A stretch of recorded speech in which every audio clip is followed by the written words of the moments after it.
Thanks, Christina. Good morning, everyone. So we're going to kick things off here with an HR update.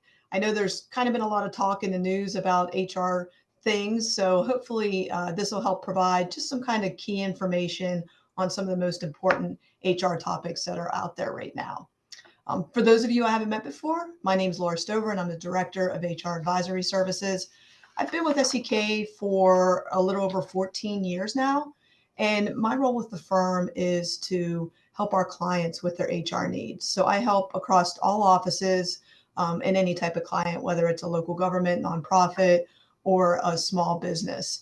And I'm the person you would reach out to if you have any type of HR questions or any projects or things like that that you think you may need done. You can feel free to reach out to me. So this morning, we're going to talk about five main topics. The first thing we're going to look at is immigration and your I-9s. We'll also touch base on EEOC and discrimination. We'll take a look at the independent contractor rule, where the status is with that right now. Do a brief review of the salary threshold, which is what's required in order to make someone exempt from overtime. And then also talk briefly about health insurance reimbursements. This is a topic that I find I get a lot of questions on, especially from smaller employers. So we got lots of good stuff to discuss. So the first thing I'd like to talk about is immigration enforcement and I-9s. Of course, on the news, everyone knows that there is a really big focus right now on this topic. The budget has increased significantly for ICE, which I'm sure you've heard as well. There's really an increased scrutiny on properly completing Form I-9 and using E-Verify. And of course, that means there's going to be a lot more audits. And if you take a look at the bottom of the screen here, you can see how costly it is to be out of compliance with your hiring with undocumented workers, or even just simply not completing your I-9 form. The numbers can really add up and you can end up with significant penalties. So it's really important that you are reviewing your I-9s. Go ahead, Christina. Thanks. The current form right now is edition 12025, and it expires on 5/31/2027. There's actually a couple other forms that you're still allowed to use right now. It has the edition 8/1/2023 on it, and it expires 7/31/26 or 5/31/27. Those are all three forms that you're allowed to be using right now. And if you see on the screen there's that blue link that says Form I-9. You can go directly to the form, and throughout the presentation, there'll be links to additional information. So if you want to dig a little bit deeper, later and get some more information, you can use those links. The current form really only had some minor updates, nothing you would really think about when you're actually completing the form. But what they did was they renamed the fourth checkbox in section 1 to an alien authorized to work. They revised a couple of descriptions in the List B documents. They just changed the word gender and replaced it with sex. And then there's some statutory language as well. So again, there's a few different forms you can be using, but if you want to make sure you're good to go from now on, you can start with the 12025 form that expires 5/31/27. So as I mentioned, the DOL is going to increase their audits. So it's really important that you are taking a look at your own I-9s. And I wanted to kind of just review some of the more common issues I see with I-9s when I do I-9 audits. One of the most important things to know is that everybody needs an I-9 on file, all your active employees. And that's everyone hired since November 6, 1986. And whenever I do these audits, I see a lot of very, very common mistakes. So probably the biggest one I see is what I just talked about, not using the current form. You have an I-9 that you've used for years and you've just continued to use it without paying attention to updates. So that's really important. With the employee completing section 1, probably the biggest mistake I see there is them forgetting to check that box where they attest to their citizenship. And that's really important, as well as signing and dating the document. So as an employer, you want to make sure that you're not just doing your section right, but that you're also reviewing section 1 and making sure the employee completed it properly. When you move to Section 2, probably another one of the biggest mistakes I see is not completing the form within 3 business days. It's timely. When you hire someone, you really have to be on top of completing the I-9 form. I also see when you are recording the document information in the middle, a lot of times lines are skipped or the information just isn't entered correctly. So you really want to review that carefully. And there is a first day of employment field in that Section 2. A lot of times I see that that is blank. So make sure you're filling that in. Sometimes I will also see that people do not make copies of documents, and that's okay. If you don't make copies for anyone, you don't have to. Unless you're using E-Verify, there's certain things that would trigger a document. But if you are making copies, make sure you are making them for every single person and keeping them with that I-9. Another problem is retaining the I-9 in the personnel file. That is absolutely, a no-no. If you're audited, you want to be able to quickly provide your I-9s to the auditor, and you don't want them going through your personnel files. So what you want to do is actually have 2 files, one for your active employees and one for your termed employees. And then make sure you're following retention guidelines, which are when someone terminates, you keep the form for 1 year from date of term or 3 years from date of hire, whichever is later. So whenever somebody terms, you just note the retention date on it, put it in the term file, and then check that term file a couple times a year and shred documents as needed. That's the easiest way to properly retain your I-9s. And I think a lot of the errors that come with trying to complete I-9 form is that the people doing it have never actually been trained. It's possibly an administrative assistant or a hiring manager where the form's just handed to them and say, complete this. And the government actually has training online. There's a link there for how to properly complete an I-9. So I definitely recommend for whoever has that responsibility in your organization that you send them this link to make sure they fully understand how to complete it.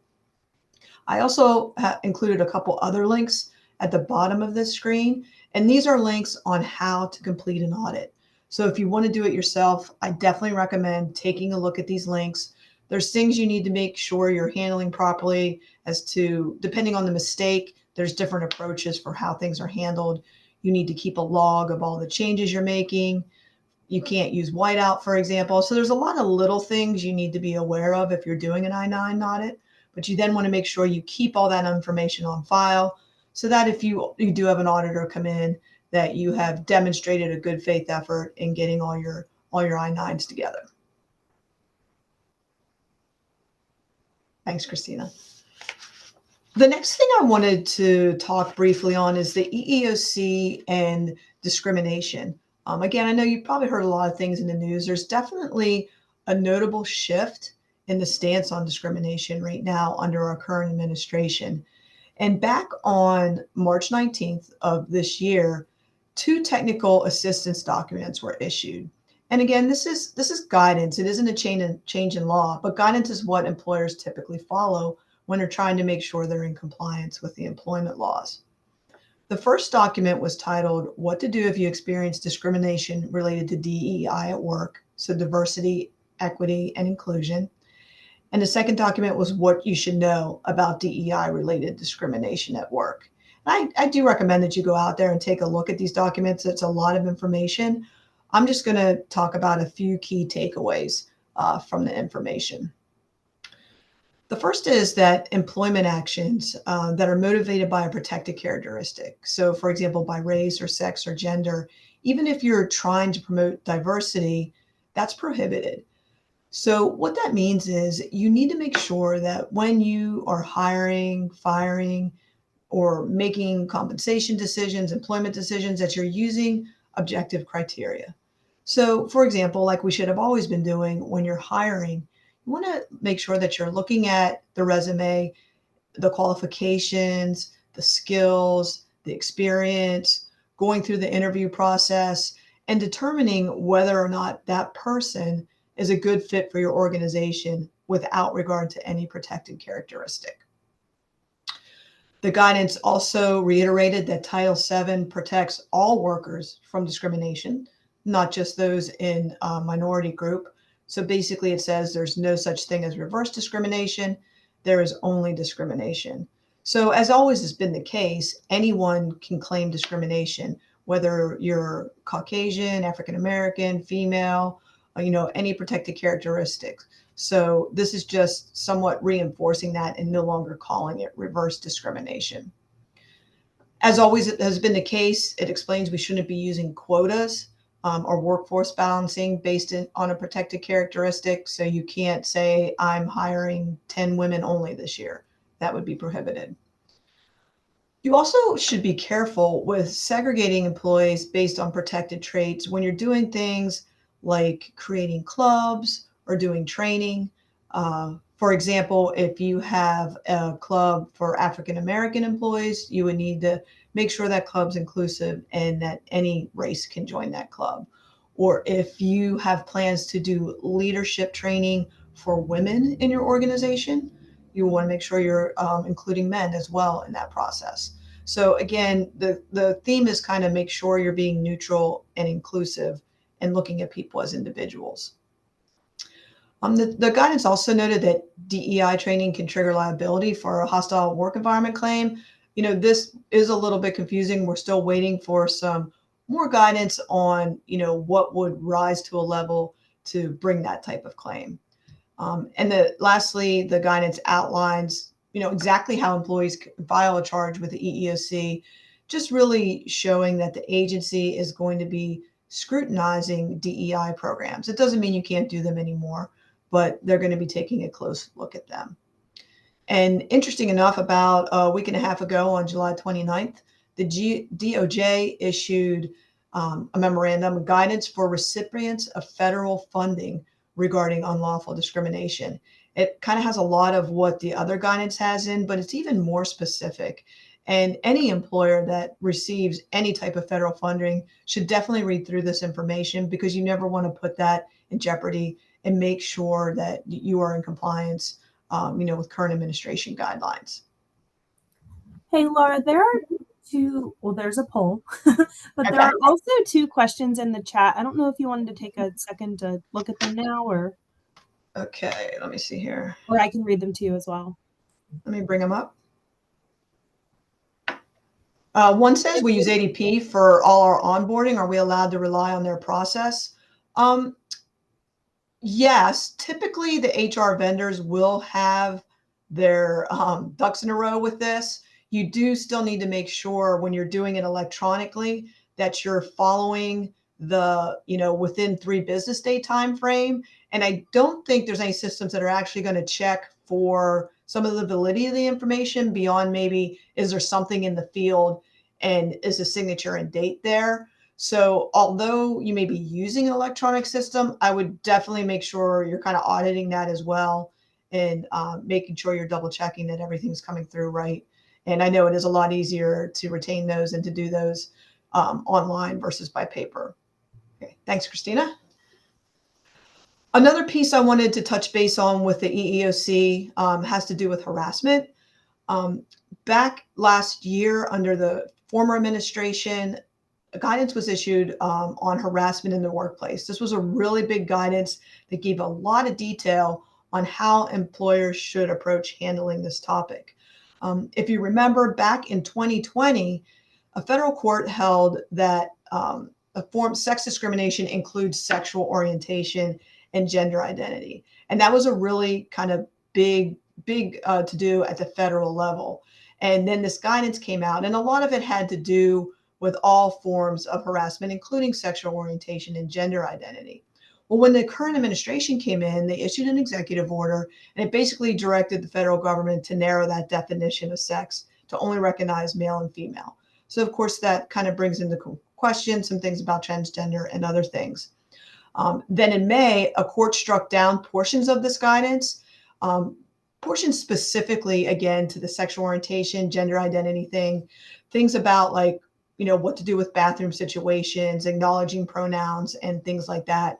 They basically struck it down and have highlighted throughout this guidance now, saying that it's not, it's been vacated, it's not valid. Part of the problem with this is that the EEOC doesn't have enough commissioners right now to make a quorum. when a new administration came in, 2 commissioners were fired. So the EEOC is in a position where they can't rescind guidance or make those changes. There is right now a pending nomination. So if that goes through, we will definitely start probably seeing more changes and things happening once the EEOC has that quorum. One thing that it's really important to remember is that this is all happening at the federal level. Many states, including Pennsylvania and Maryland, have protections, for example, for sexual orientation and gender identity. And the employee is always going to be entitled to whatever the greater protection is. So, it's really interesting. We'll see what's going to happen with this. Go ahead to the next screen, Christina, please. I just wanted to show this screen to show you what it looks like if you go out to the EEOC right now. If you look at their policy statement, you're going to see this highlighted. It says it was from a prior administration. It's being revised. And on the right-hand side is an example of how they've highlighted the guidance for anything that has to do with sexual orientation and gender identity. And they've done that throughout the document to show the current stance under the new administration. Go ahead, Christina. Am I going back or forward? Forward. Sorry, forward. Okay. So where do we go from here? Again, there's a lot of talk and guidance and things, but there hasn't really been any change in law. What's most important right now is just make sure, and this has really always been the case, that you're reviewing your policies, reviewing your practices, and making sure that they're neutral and inclusive. Look at people as individuals. Don't be focused so much on protected classes, but just make sure that you're being inclusive. And there may be some potential updates that we need to make to our policies depending on how the EEO policy statement is revised. But again, we need to keep EEO state laws in mind as well. Of course, you want to continue to train your managers and employees. That big poster we all have hanging up in the break room, know your rights, workplace discrimination is illegal. There's a good chance that's going to be updated. So keep your eyes out for that. And the enforcement guidance I just reviewed on harassment, most likely we're going to see some updates for that as well. So a lot of this is kind of wait and see type thing. My kind of take on it is if as humans, we just treat people with respect and civility in the workplace, we're not even going to really need to worry about discrimination. Go ahead, Christina. Okay, so just switching gears a little bit here, I wanted to make sure everyone understood where we sit right now with the salary threshold, which is what an employee needs to make part of what they need to meet in order to be exempt from overtime. If you remember last year, the salary threshold increased to $844 a week, $43,808 annually, and it was going to increase on January 1 to $1,128 a week, which is $58,656 annually. At the last minute, that was all vacated and canceled, and the salary threshold reset to $684 per week, $35,568, which is actually the increase that the prior Trump administration had put in place. So I wanted to remind you that if you want to make someone exempt, they have to be making at least $684 per week. But there's actually a 3-part test, and there's 2 other things that are important to this if you want to make someone exempt. Once you've confirmed the salary level, you also need to make sure that they are being paid on a salary basis. And that means that the employee is going to receive the same amount of pay, the same set salary every pay period, regardless of quality or quantity of work. There's really limited times when you can actually take a deduction from an exempt person's salary.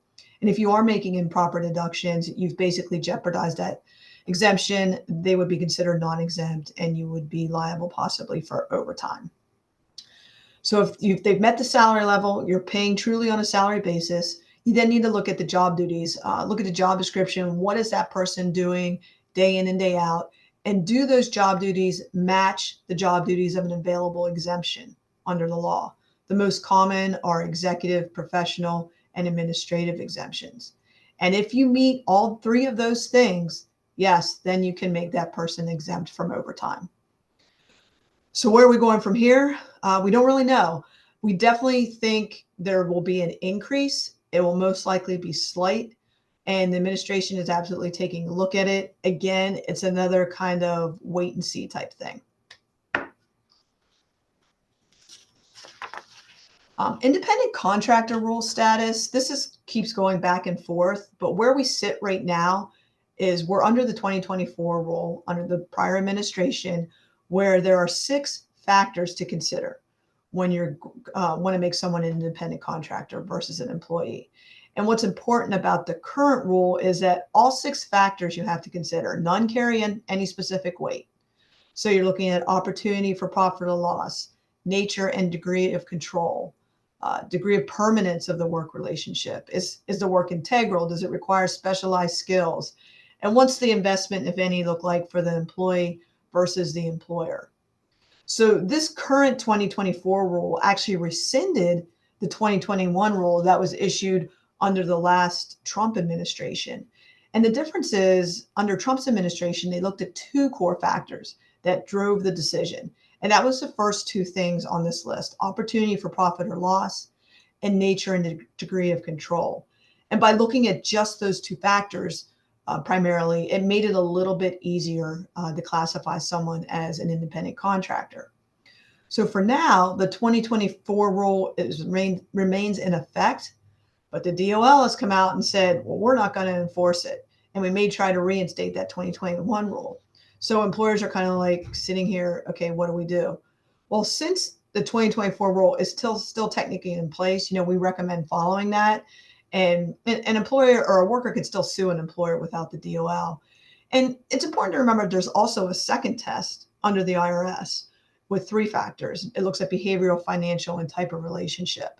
So if you are going to make someone an independent contractor, I would look at the 2024 rule, the IRS test, and then if you feel like it's valid, go ahead and make sure you have an independent contractor agreement in place, because it's very important that your people are classified properly. There's huge penalties if that's not done. So having an well-written independent contractor agreement will help make sure that you're in compliance. Okay, Christina. The last thing I wanted to touch base on is health insurance reimbursements. I know this is a little bit of a random topic, but I get this question all the time. I don't think most small businesses or employers really understand that under the Affordable Care Act, under ACA, if you're trying to help out your employees with their medical costs, you cannot just directly pay for an employee's health insurance premiums or their medical expenses. For example, if you don't have health insurance and someone has an individual plan, they can't just hand you their invoice and you pay their premiums. Or let's say you have a group plan with a $2,000 deductible. You can't say, hey, we'll pay your medical expenses up to $2,000 and have them just hand you bills and then you reimburse them like that. That's not permitted.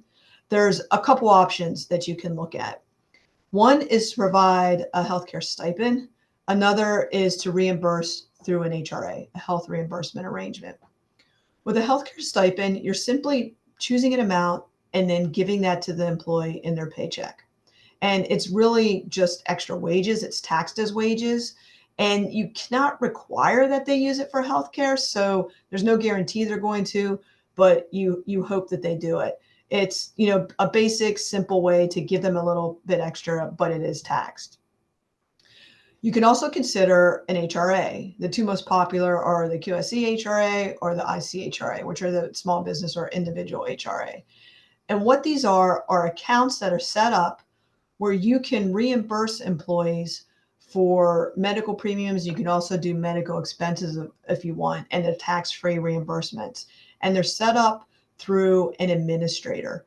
We use an administrator called Take Command. You can see there's a link there if you want to check them out.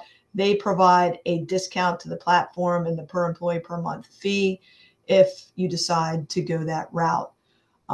One thing to consider when you're deciding which route to take, if you need to reimburse employees, are premium tax credits or subsidies. When someone goes out onto the individual marketplace, depending on their income, they may get a subsidy to help them with their health insurance. And it's actually pretty easy to get a subsidy out there. If you decide you want to offer a healthcare stipend, you can do that. The employee can still receive the subsidy. They might just get a little bit lesser of a subsidy because their income is going to look higher. Now, with an HRA, you can't double dip. So if you're reimbursing employees through an HRA and it's affordable, and I'm not going to get into those super specifics right now, again, they can't double dip. They can't take they have to take your reimbursement. So if you have a lot of workforce that are lower wage earners, you may not want to do that type of HRA because you're simply reimbursing them for what the government is already paying. Now, of course, there's a lot more analysis that needs to be done with this, but hopefully this gives you a little bit of an idea of how this works. And again, I'm happy to talk to anybody about this if you have questions. Okay, so that's it. I'm done. Hopefully I've provided some clarification to you. As I mentioned, a lot of things are just kind of waiting to see how they play out. I'm sure there'll be a lot more to come. If you have any questions, feel free to send me an email or give me a call. I'm happy to talk with you. Thank you.